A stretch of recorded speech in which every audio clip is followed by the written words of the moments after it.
لیا کا شہر فتح پور 16 لاکھ سے زیادہ آبادی پر مشتمل شہر ہے، جس کو سب تحصیل اور میونسپل کمیٹی کا درجہ بھی حاصل ہے، جس میں سرکاری طور پر تحصیل ہیڈ کوارٹر ہسپتال بھی موجود ہے، لیکن روڈ ایکسیڈنٹ اور ایمرجنسی مریضوں کے لیے بر وقت سرکاری ایمبولینس نہ ملنے کی وجہ سے عوام اپنے مریض پرائیویٹ مہنگی ایمبولینس سے ملتان یا لیا کے ہسپتالوں میں لے جانے پر مجبور تھے۔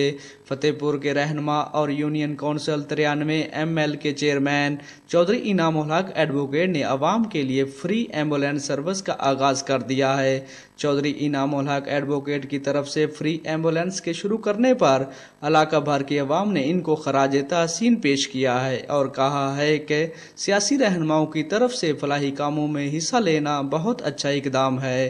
فری ایمبولینس سروس کے آغاز کے حوالے سے چودھری انعام الحق ایڈوکیٹ کا کیا کہنا تھا؟ لوگوں کی جو ضروریات ہیں، جو مشکلات ہیں، جو روز بروز اور ایک خوفناک قسم کے ایکسیڈنٹ ہوتے ہیں، ان کو مد نظر رکھتے ہوئے میں نے فتح پور کے لیے ایک ایمبولینس ڈونیٹ کی ہے لوگوں کی فلاح کے لیے۔